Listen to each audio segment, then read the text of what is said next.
യേശുക്രിസ്തുവിൻ്റെ പരിശുദ്ധമായ നാമത്തിൽ എല്ലാ പ്രിയപ്പെട്ടവർക്കും മോർണിംഗ് ഡ്യൂവിൻ്റെ പുതിയൊരു പ്രഭാത വചന ധ്യാനത്തിലേക്ക് സ്വാഗതം. കഴിഞ്ഞ ദിവസം വളരെ അനുഗ്രഹിക്കപ്പെട്ട ആത്മീക വചന ചിന്തകൾ നമുക്ക് ചിന്തിക്കുവാനും ധ്യാനിക്കുവാനും ദൈവം നമ്മെ സഹായിച്ചു. ഇന്ന് നമ്മൾ ചിന്തിക്കാൻ പോകുന്നത് റോമലേഖനം 8-ാം അധ്യായം അതിൻ്റെ 29-ാമത്തെ വാക്യമാണ്. 30-ാമത്തെ വാക്യം കൂടെ സാന്ദർഭികമായി നമ്മൾ ഇതിനോട് ചേർത്ത് വായിക്കുന്നതാണ്. ഒരുപക്ഷെ ഇന്ന് നമ്മൾ ഈ ചിന്തകൾ പൂർത്തീകരിക്കുന്നില്ലെങ്കിൽ അടുത്ത ദിവസങ്ങൾ നമുക്ക് വീണ്ടും അത് ചർച്ച ചെയ്യുവാൻ ധ്യാനിപ്പാൻ തക്കവണ്ണം ദൈവം നമ്മെ സഹായിക്കും. 28-ാമത്തെ വാക്യത്തിൽ നമ്മൾ കണ്ടു, എന്നാൽ ദൈവത്തെ സ്നേഹിക്കുന്നവർക്ക് നിർണയപ്രകാരം വിളിക്കപ്പെട്ടവർക്ക് തന്നെ സകലവും നന്മയ്ക്കായി കൂടി വ്യാപരിക്കുന്നു എന്ന് നാം അറിയുന്നു എന്ന് ഇവിടെ അപ്പോസ്തലനായ പൗലോസ് പറയുന്നത് നമ്മൾ അനുഭവിക്കുന്നു എന്നുള്ള ആശയത്തിലാണ്. പ്രത്യേകിച്ച് ദൈവവചനം നാം അനുസരിക്കുമ്പോൾ ദൈവം നമുക്ക് വേണ്ടി വെച്ചിരിക്കുന്ന സകല നന്മകളും നമുക്ക് അനുഭവിക്കാൻ സാധിക്കും. ആ നന്മകൾ അനുഭവിക്കുന്നതിനെ ചൂണ്ടിക്കാണിച്ചുകൊണ്ടാണ് ഇവിടെ അപ്പോസ്തലനായ പൗലോസ് നാം അറിയുന്നു എന്ന് പറയുന്നത്. അതായത് ക്രിസ്തീയ ജീവിതത്തിൽ നാം ദൈവത്തിൻ്റെ വചനം അനുസരിച്ച് ജീവിക്കുമ്പോൾ, ദൈവഗത പ്രകാരം ജീവിക്കുമ്പോൾ സ്വർഗത്തിലുള്ള സകല ആത്മീക അനുഗ്രഹങ്ങളും നമുക്ക് ഈ ഭൂമിയിൽ അനുഭവിക്കുവാൻ സാധിക്കും. അവിടെ ഒരു എക്സ്ട്രാ ഓർഡിനറി ആയിട്ടുള്ള ഒരു ദൈവപ്രവൃത്തി ആവശ്യമില്ല. മറിച്ച് ദൈവവചനത്തിൻ്റെ അനുസരണത്തിൽ നമുക്കിതെല്ലാം തന്നെ അനുഭവിക്കാൻ കഴിയും. 28-ാം വാക്യം നമ്മൾ വായിക്കുമ്പോൾ അതിൽ മറഞ്ഞിരിക്കുന്നതായ, പൊതുവെ ആളുകൾ വളരെ പ്ലെയിനായിട്ട് വായിക്കുമ്പോൾ മനസ്സിലാകാത്തതായ ഒരു പ്രധാനപ്പെട്ട കാര്യമുണ്ട്. ആ കാര്യം എടുത്തുകൊണ്ട് നമ്മൾ 29-ാമത്തെ വാക്യത്തിലേക്ക് പ്രവേശിക്കുക. ഈ 28-ാം വാക്യത്തിലെ ആ ആശയം എന്താണെന്ന് ചോദിച്ചു കഴിഞ്ഞാൽ, അപ്പോസ്തലനായ പൗലോസ് നമുക്ക് നേരിട്ട് മനസ്സിലാക്കാൻ കഴിയുന്ന രീതിയിൽ അവിടെ സംസാരിക്കുന്നില്ലെങ്കിലും ദൈവത്തിൻ്റെ നിത്യതയിലെ ആ പദ്ധതിയെക്കുറിച്ചുള്ള സൂചനയാണ് നമുക്ക് 28-ാമത്തെ വാക്യത്തിൽ കാണുവാൻ കഴിയുന്നത്. ഞാൻ കുറച്ചുകൂടെ ലളിതമായി ഇത് പറയാം. നമ്മൾ ഈ കാലഘട്ടത്തിൽ ജനിച്ചു. ഇന്നത്തെ ഈ ലോകത്തിൻ്റെ പ്രതിനിധികളായി നമ്മളായിരിക്കുക. പക്ഷേ നമ്മെക്കുറിച്ചുള്ള ദൈവത്തിൻ്റെ ചിന്തകൾ അത് നമ്മൾ ജനിച്ച ശേഷമല്ല ഉണ്ടായത്.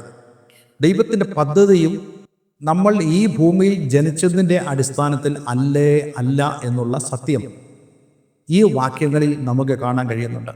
അതായത് ദൈവത്തിൻ്റെ പദ്ധതി, ദൈവം നമ്മെക്കുറിച്ചുള്ളത് ആരംഭിച്ചത് ലോകസ്ഥാപനത്തിന് മുമ്പ് എന്നുള്ള ആ സത്യമാണ് ഇവിടെ അപ്പോസ്തലനായ പൗലോസ് വരച്ചു കാണിക്കുന്നത്.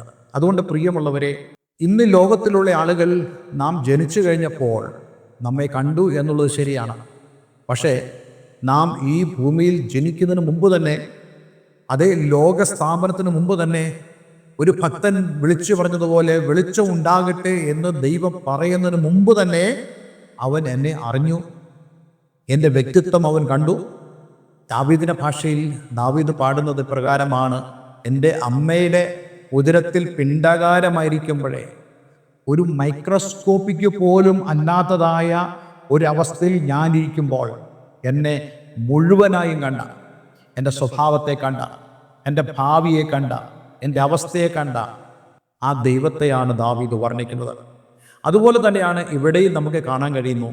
ദൈവത്തിൻ്റെ നിത്യ പദ്ധതിയുടെ ചങ്ങലയിൽ നമ്മൾ ഓരോരുത്തരും ആണ് എന്നുള്ള വസ്തുത 29-ാമത്തെ വാക്യം വായിക്കുമ്പോൾ നമുക്കത് കുറച്ചുകൂടെ വ്യക്തമായി മനസ്സിലാകും.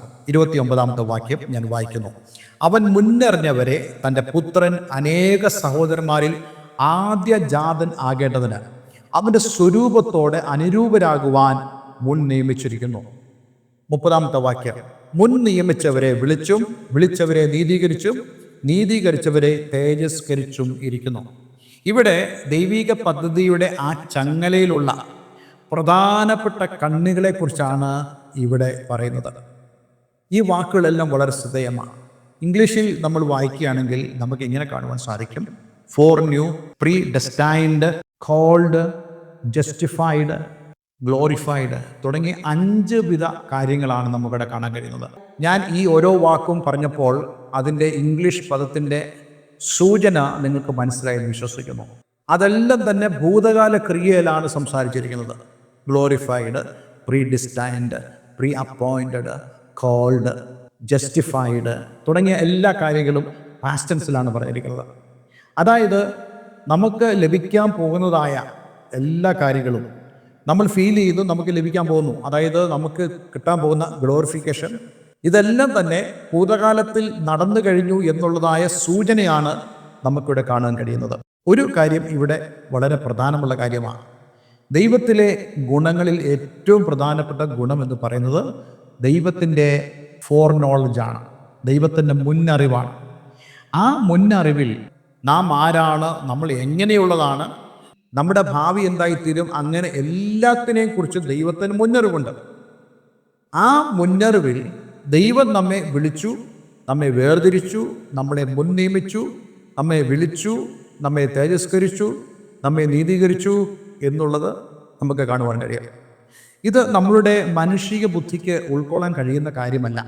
എന്നെ കേൾക്കുന്ന പ്രിയമുള്ളവരിൽ ചിലർ ഒരുപക്ഷെ കർത്താവ് യേശുക്രിസ്തുവിനെ രക്ഷകനും കർത്താവും ദൈവമായി സ്വീകരിച്ചിട്ടില്ലായിരിക്കാം. പക്ഷേ നിങ്ങൾ ദൈവത്തിൻ്റെ പദ്ധതിയുടെ ഭാഗമാണോ അല്ലയോ എന്ന് ആരറിഞ്ഞു? അത് ദൈവത്തിന് മാത്രമേ അറിയുള്ളൂ. ഒരുപക്ഷെ ഇന്ന് നിങ്ങൾ ദൈവവചനം കേട്ട് കർത്താവ് യേശുക്രിസ്തുവിന് നിങ്ങളുടെ ജീവിതം സമർപ്പിക്കുമായിരിക്കാം, അല്ലെങ്കിൽ നാളുകളിൽ നിങ്ങളത് ചെയ്യുമായിരിക്കാം. അപ്പോഴും നിങ്ങളെക്കുറിച്ചുള്ള ദൈവത്തിൻ്റെ പദ്ധതി എന്ന് പറയുന്നത് ലോക സ്ഥാപനത്തിന് മുമ്പുള്ളതാണ്. ഇതിലെല്ലാം തന്നെ നമുക്ക് കാണാൻ കഴിയുന്നു ഈ ആത്മീക അനുഗ്രഹങ്ങളെല്ലാം തന്നെ ക്രിസ്തുവിൽ നമ്മളിൽ വ്യാപരിച്ചു എന്നുള്ളതാണ്. ഇന്ന് ഈ വചനം കേൾക്കുന്ന നമുക്ക് എന്താണ് ഈ വചനം കൊണ്ടുള്ള പ്രയോജനം? അതിനെക്കുറിച്ച് വിശുദ്ധ വേദോസ്തവത്തിൽ ധാരാളം കാര്യങ്ങളുണ്ട്.